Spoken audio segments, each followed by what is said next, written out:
Hello welcome to my kitchen channel. આજે આપણે બનાવ્યા છે સુપર ટેસ્ટી એવા એકદમ ગુલાબી રંગના રીંગણનું શાક। એકદમ ટેસ્ટી બનશે જો તમે આ રીતે બનાવશો તો આપણે એકદમ નાની સાઇઝ અને મીડિયમ સાઇઝના આપણે રીંગણ લીધા છે। તો મેં અહીંયા 400 ગ્રામ જેટલા આપણે રીંગણ લીધા છે અને તેને એકદમ સરસ રીતે ધોઈ લીધા છે અને એકદમ સરસ એવા સાફ પણ કરી લીધા છે।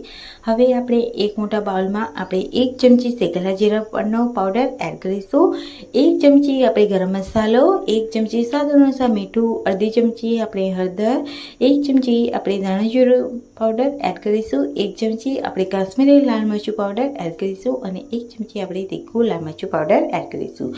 આપણે 1 ચમચી આપણે તેમાં એડ કરીશું આપણે અજમાને આપણે એકદમ સરસ રીતે વાટીને એડ કરવાનો છે। આપણે આખો એડ કરીશું તો જે રીંગણનું શાક બનાવવાના છે તે કડવું લાગશે। આપણે અજમો એડ કરીએ તો તેનાથી જે શાક આપણે બનાવ્યા છે તે એકદમ સરસ એવું પચવામાં મદદ કરે છે અને આપણી પાચન શક્તિ પણ એકદમ ક્લીન કરે છે। હવે આપણે તેમાં 2 મોટી ચમચી આદુ મરચાં લસણની પેસ્ટ એડ કરીશું અને તેમાં થોડું તેલ એડ કરી દઈશું જેથી આપણો મસાલો છે તે છૂટો ના પડી જાય। હવે આપણે રીંગણ લઈ લઈશું અને રીંગણને આપણે સરસ રીતે ધોઈને લીધા છે એટલે હવે આપણે તેમાં કટ લગાવી દઈશું। તો આ રીતે 4 કટ લગાવવાના છે અને આપણે ચેક પણ કરી લઈશું સાથે સાથે કે આપણા રીંગણ છે તે આપણા બગડેલા છે કે નહીં। તો મારે એક પણ રીંગણ એવું બગડેલું ન હતું નીકળ્યું અને આપણે બધા જ રીંગણને એકદમ સરસ રીતે કટ કરી લીધા છે।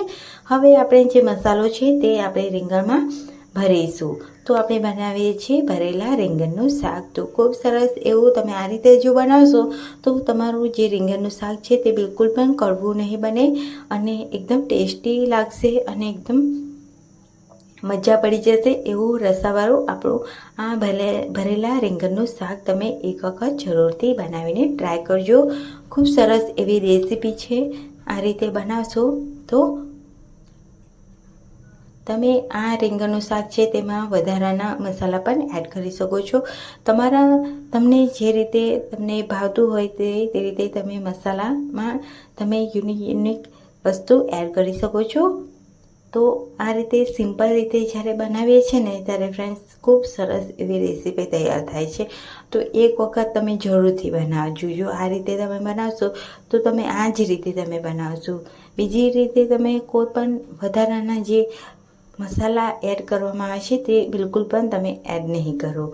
હવે આપણે કઢાઈ ગેસ ઉપર મૂકીશું, તેમાં 2 મોટી ચમચી આપણે તેલ એડ કરીશું, 1 ચમચી જીરું એડ કરીશું। જીરું એકદમ સરસ રીતે સતાય એટલે આપણે જે રીંગણ છે તે એડ કરી દઈશું અને મિક્સ કરી લઈશું।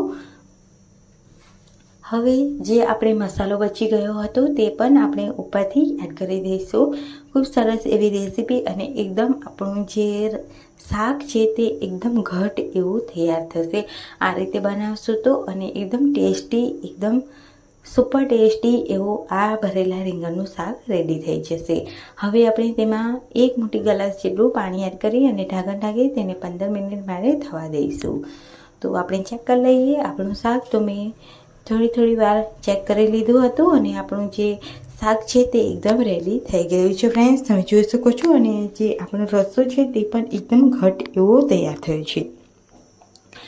તો છે ને એકદમ આપણું ચટપટું એકદમ ભરેલા રીંગણનું શાક તૈયાર છે। તો ફ્રેન્ડ્સ તમને કેવી લાગે છે રેસીપી મને કમેન્ટમાં જરૂરથી જણાવજો। આપણે ઉપરથી ધાણા એડ કરીશું, તમે શાકમાં પણ એડ કરી શકો છો। તો આવી જ રેસીપી સાથે આવતા વિડીયોમાં મળીએ, ત્યાં સુધી બધાને આવજો, બાય બાય, ટેક કેર અને પ્લીઝ અમારી ચેનલને સબસ્ક્રાઈબ કરી લેજો।